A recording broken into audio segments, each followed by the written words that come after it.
வணக்கம் நண்பர்களே. இந்த பதிவில் சனி வக்கரம் பற்றிய விவரமான விஷயங்களை ரிஷப ராசி நண்பர்களுக்கு பார்க்கலாம். இந்த சனி வக்கரம் நடக்கக்கூடிய காலகட்டம் 2024 ஆண்டு ஜூன் மாதம் 29ஆம் தேதி கும்ப ராசியிலேயே வக்கரம் அடைகிறார். அவர் தற்பொழுது இருக்கக்கூடிய கும்ப ராசியிலேயே வக்கரமும் அடைந்து வக்கர நிவர்த்தியும் கும்பத்திலேயே அடையக்கூடிய நிலை இருக்கிறது. இது ரொம்ப முக்கியமான நிலை. ராசி மாற்றம் இல்லை. முதலில் வக்கரம் அடையக்கூடிய நட்சத்திரமும் வக்கரத்திலே பின்னோக்கி செல்லும் பொழுது ஒரு நட்சத்திர மாற்றமும் நடக்க இருக்கிறது. தற்பொழுது சென்று கொண்டிருக்கக்கூடிய கும்பத்தில் பூரட்டாதி நட்சத்திரத்தில் வக்கரகதி அடைந்து ஜூன் 29 முதல் அக்டோபர் மாதம் 3ஆம் தேதி வரை குருவினுடைய பூரட்டாதியிலேயே சனி வக்கரமாக செல்லக்கூடிய நிலை இருக்கிறது. அக்டோபர் 3 முதல் வக்கர நிவர்த்தி ஆகக்கூடிய நவம்பர் 14 வரை அவர் நட்சத்திர மாற்றம் சதயத்தில் மாறி வக்ரகதியில் செல்லக்கூடிய நிலை இருக்கிறது.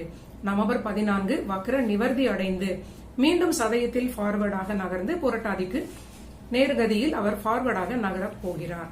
இதுதான் வக்ரத்தினுடைய ஒரு சின்ன விளக்கம். இந்த நிலை 2 நட்சத்திரங்களை தொடர்பு கொள்ளக்கூடிய சனியாக இருப்பதனால் இந்த சனியுடைய பலன்கள் எல்லாமே அந்த நட்சத்திர அடிப்படையில் நடக்க இருக்கிறது. அந்த நட்சத்திரத்திற்குரிய கிரகங்கள் இந்த கோச்சார நிலையில் எந்தெந்த பாவகத்தில் இருக்கிறது அந்த அடிப்படையில் மட்டும் நம்ம இது டோட்டலி கோச்சார டிரான்சிட் பொசிஷன்ஸ் வைத்து மட்டும் பார்க்கிறோம்.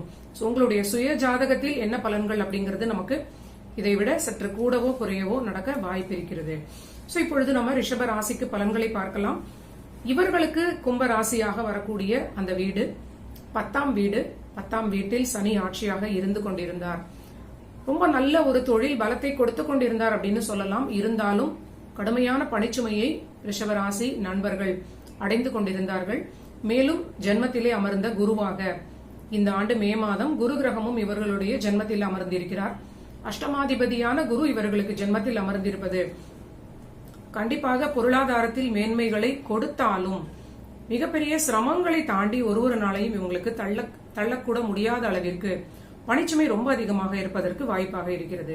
இந்த நிலையில் இந்த குருவும் சனியும் தான் ரொம்ப நேரடியான ஒரு வக்ர நிலையில் தொடர்பாக இருக்க போகிறார்கள்.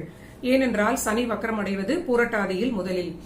இந்த பூரட்டாதியில் சனி கிரகம் ஜூன் இறுதி முதல் ஜூலை முழுவதுமாக, ஆகஸ்ட் முழுவதுமாக, செப்டம்பர் முழுவதுமாக, அக்டோபர் 3 வரை குருவினுடைய சாரத்தில் வக்ரம் அடைவது இவர்களுக்கு என்ன பலன்களை கொடுக்கும் அப்படின்னு பார்க்கலாம். முக்கியமாக தொழில் விஷயங்களில் மிக ஒரு அசுர வேகம் இவர்களுக்கு மாற்றங்களையும் வளர்ச்சிகளையும் கொடுக்க வாய்ப்பு இருக்கிறது. நல்ல தொழில் முதலீடுகள் செய்து கொண்டு தொழிலை விரிவாக்கம் செய்யக்கூடிய நல்ல நிலை, ஒரு வெளிநாடு தொடர்பு மூலமாக செல்லக்கூடிய ஒரு பெரிய தொழில் வளர்ச்சியை சில நண்பர்கள் அடையலாம் அப்படின்னு சொல்லலாம். இந்த குருவினுடைய சாரத்தில் செல்லக்கூடிய இந்த சனி வக்ரம் அப்படிங்கிறதுனால திடீர் மாற்றங்கள் தொழிலில் ஏற்படும் அப்படின்னு சொல்லலாம். திடீர் மாற்றங்களும் நல்ல ஒரு முதலீடுகளும் இவங்களுக்கு மிகப்பெரிய லாபத்தை கொடுக்கக்கூடிய நல்ல நிலையாக ஒரு 70% நண்பர்களுக்கு இது நன்மைகளாகவே நடக்க இருக்கிறது. இது முதல் பலனாக இது வருகிறது. ஆனாலும் இந்த 10ஆம் வீட்டில் வக்ரம் அடைந்த சனி கிரகம் 9ஆம் பாவகமாகிய மகரத்தை தொடர்பு கொள்வது போன்ற ஒரு கான்செப்ட் இருப்பதை நம்ம எடுத்து பார்க்கும் பொழுது திடீரென்று சில நண்பர்கள் தொழிலை பெரிய அளவில் வைண்டப் பண்ணிட்டு தொழில் மூலியமாக பெரிய லாபத்தை அடையக்கூடிய ஒரு நிலையையும் அடையலாம். இது ஒரு சிலருடைய விருப்பத்தின் பேரில் நடக்க இருக்கிறது. ரொம்ப சீனியராக இருப்பவர்கள் தொழிலை எடுத்து நடத்த ஆட்கள் இல்லாத நிலையில் சிலர் தன்னுடைய தொழிலை விற்றுவிட்டு பெரிய லாபத்தை அடையக்கூடிய மிகப்பெரிய நன்மையான காலகட்டமாகவும் இந்த சனி வக்ரம் கொடுக்கும். முக்கியமாக சனி ராகுவுடைய சதயத்தில் செல்லும் பொழுது அக்டோபருக்கு பிறகு இந்த பலன்கள் நடக்க இருக்கும். இது ஒரு நல்ல நிலை. 8க்குடையவராகவும் இந்த குரு கிரகம் 11க்குடையவராகவும் அவரே இருப்பதனால் இந்த முயற்சிகளாகவும் சிலருக்கு தொழிலில் ஒரு அதிரடி மாற்றங்களை கொடுக்கும். நீண்ட நாட்களாக தொழில சரியான ஒரு வருமானம் இல்லை, தொழில பெரிய லாபம் இல்லை அப்படிங்கிற எண்ணத்தினாலும் சிலர் இந்த தொழில்களை மூடிவிட்டு இதை பணமாக மாற்றிக்கொள்ளலாம். வேறொருவருக்கு கைமாற்றி இவங்க பணத்தை அடையக்கூடிய லாபமும் கிடைக்கலாம் அப்படின்னு கூட ஒரு பலன் இது சனி வக்ரம் இவர்களுக்கு கொடுத்துவிடும்.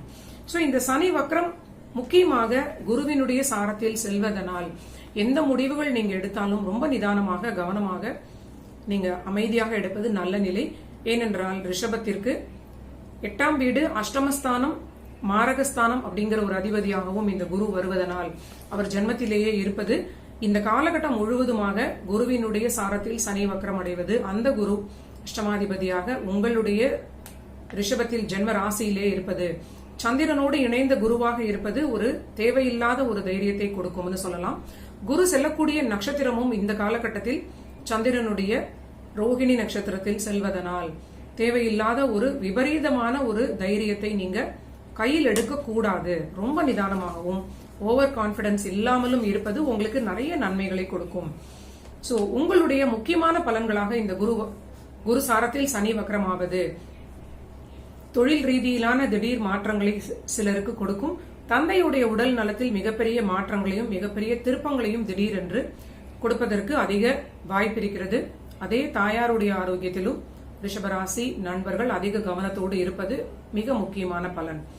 அடுத்ததாக குழந்தைகள் விஷயத்திலும் நண்பர்கள் ரொம்ப நிதானமாக கையாள வேண்டிய ஒரு காலகட்டம் இருக்கிறது.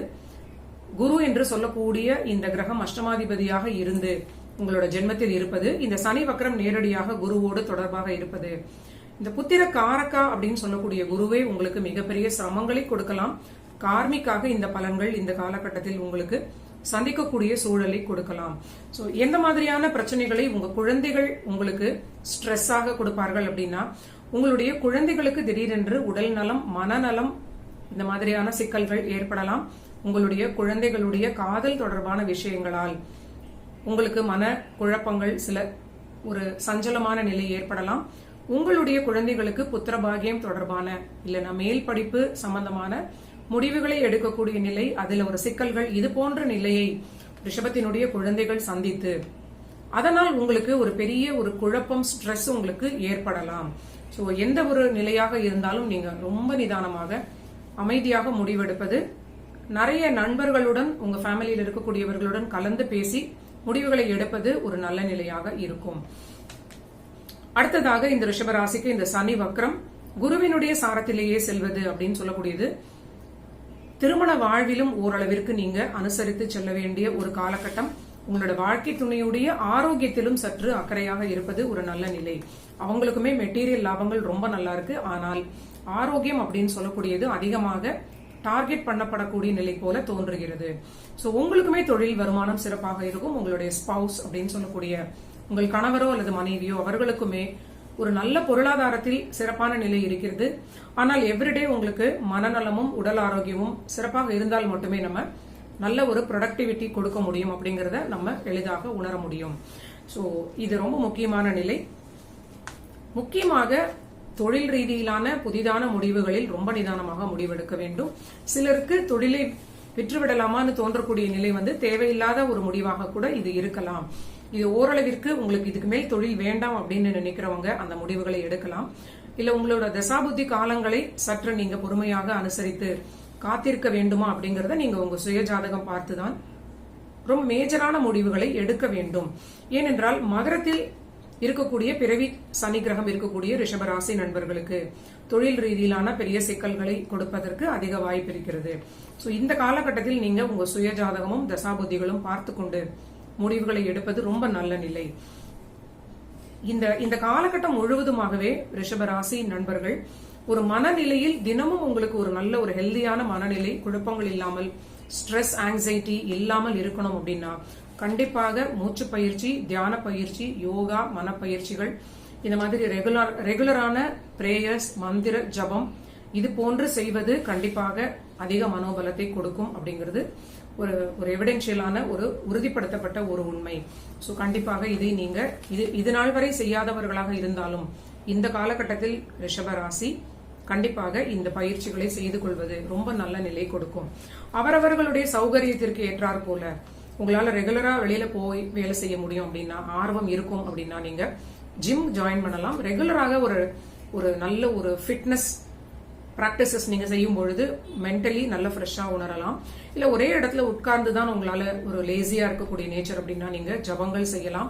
இல்லைன்னா நீங்க ஸ்லோகா சாண்டிங் ஒரு புக்கு கையிலே வைத்துக்கொண்டு கண்டிப்பாக அதை நீங்க ஒரு டெடிகேஷனோடு, நம்பிக்கையோடு ஸ்லோகங்களை தொடர்ந்து ஜெபித்து கொண்டு வரும் பொழுது அவரவர்களுடைய முறைப்படி இதுவுமே மிகப்பெரிய மனோபலத்தை கொடுக்கும். சோ இது ரொம்ப ரொம்ப முக்கியமான பலன். அவரவர்களுக்கு தகுந்த ஒரு முறையை நீங்க ஃபாலோ பண்ணுவது ஓரளவிற்கு எல்லோருக்கும் நன்மை கொடுக்கும். வாழ்க்கை துணை ஆரோக்கியத்திலும் காம்ப்ரமைஸ் இல்லாமல் ரொம்ப நல்ல கவனமாக பார்த்துக் கொள்வது முக்கியம். சின்ன சின்ன பிரச்சனைகள் வந்தால் கூட அதை உடனடியாக நீங்க அதை மருத்துவரிடம் காண்பிப்பது உங்களுக்கு ஒரு பாதுகாப்பான நிலையாகவே இருக்கும். முக்கியமாக இந்த வக்ர நிலையில் சனி கிரகம் ராகுவுடைய சதயத்தை டச் பண்ணிய பிறகு அக்டோபர் 3ஆம் தேதிக்கு பிறகு எல்லாமே ஓரளவிற்கு உங்களுக்கு ஒரு சொல்யூஷனை நோக்கிய ஒரு விஷயங்களாக மாறும். ராகு 11ல் இருப்பதனால் இந்த குருவினுடைய அஷ்டமாதிபதி தொல்லைகள் எல்லாமே குறைந்து லாபஸ்தான ராகுவுடைய பலன்கள் உங்களுக்கு நடக்க இருக்கும்னு சொல்லலாம். மீண்டும் அந்த ராகு அமர்ந்த வீடு குரு தான் அப்படின்னு சொன்னாலும் இங்க ஈக்குவலாக ராகுவுடைய ஒரு பார்ட் உங்களுக்கு பிளே ஆக ஆரம்பிக்கும். ஒரு மனதில் நினைத்த காரியங்கள் இழுபறியாக இருந்தது எல்லாமே ஒரு முடிவுக்கு வரும். நினைத்த காரியங்களை ஜெயிக்கக்கூடிய ஒரு சூழல் உருவாகும். பொருளாதாரத்தில் ஏற்றம், எடுத்த முயற்சிகளுக்கெல்லாம் ஒரு செட்டில்மெண்ட் அப்படின்னு நீங்க நீண்ட நாள் செய்து கொண்டிருந்த முயற்சிகளுக்கெல்லாம் ஒரு ஃபைனலான ஒரு டெஸ்டினேஷன் அப்படின்னு சொல்லக்கூடிய அந்த காரிய ஜெயம் அச்சீவ்மெண்டை நோக்கிய விஷயங்களாக அக்டோபர் 3க்கு பிறகு நடக்க இருக்கிறது. பூர்வீக லாபம், தந்தை வழி ஆதாயம், உங்களுடைய குழந்தைகளுக்கு முதலிலிருந்தே சனி வக்கரமாக இருந்த காலகட்டத்தில் இருந்த தடைகள் எல்லாமே நீங்கி அக்டோபர் 3க்கு பிறகு உங்க குழந்தைகளுக்கும் நல்ல ஒரு மனநிலையில் முன்னேற்றம், அவர்களுக்கு வளர்ச்சி, அவர்களுக்கு குழந்தை பாக்கியம், அவர்களுக்கு மேல் படிப்பு, அந்த குழப்பங்கள் எல்லாம் இருந்ததெல்லாம் நீங்கி அவர்களுக்கு ஒரு கிளாரிட்டி கிடைக்கும். அவங்களுக்கு நீண்ட நாள் கழித்து அந்த 3 மாதங்கள் கழித்து அக்டோபர் 3க்கு பிறகு மேல் படிப்பு அப்படின்னு எடுத்துக்கொண்டால் ஒரு கான்கிரீட்டான ஒரு அட்மிஷன்ஸ் இல்லாத ஒரு குழப்பத்தில் உங்களையே டார்ச்சர் பண்ணி கொண்டிருந்த அந்த குழந்தைகளுக்கு சாலிடாக ஒரு அட்மிஷன்ஸ் நோக்கிய ஒரு நல்ல கிளாரிட்டி கிடைக்கும் அப்படின்னு கூட சொல்லலாம். சோ அவங்களுக்கு தொழில் மேன்மை, இந்த மாதிரியான நல்ல பலன்கள் எல்லாமே உங்களுக்கு நடக்கும். ஓரளவிற்கு குடும்பத்தில் மகிழ்ச்சி, நிம்மதி உங்களுக்கு அக்டோபருக்கு பிறகு ஏற்படும். சோ அதற்கு பிறகு சனி ஃபார்வர்டாக நகர்வது இந்த பாதகஸ்தானமாக பாக்கியஸ்தானமாக மகரம் இருந்தாலும் இந்த தொடர்பு எல்லாமே ஒரு நாளும் உங்களுக்கு விடுபட்டு 10ஆம் வீட்டு பலத்தோடு சனி ஒரு நல்ல பலன்களையே உங்களுக்கு கொடுக்க தொடங்குவார். முக்கியமாக ஜூன் மாதம் இறுதியிலிருந்து அக்டோபர் 3 வரை சனி வக்ரகதி உங்களுக்கு சற்று சேலஞ்சிங்காகவே இருப்பது போல தோன்றுகிறது. சோ நீங்க நிதானம், பொறுமை அப்படிங்கிற ஒரு சில விஷயத்தை மட்டும் நீங்க ரொம்ப ஸ்ட்ரிக்டா ஃபாலோ பண்ணுவது ரொம்ப நல்ல பலனை கொடுக்கும். எனக்கு தெரிந்து ரிஷப ராசி அவசரமாக எந்த முடிவுகளையும் எடுக்க மாட்டார்கள். ரொம்ப நிதானம் உடையவர்கள். ரொம்ப ஒரு ஆழ்ந்த யோசனைக்கு பிறகு புதனுடைய புத்திசாலித்தனத்தை உபயோகப்படுத்தி அவங்க புத்தி கூர்மையாக முடிவுகளை எடுக்கக்கூடியவர்கள்.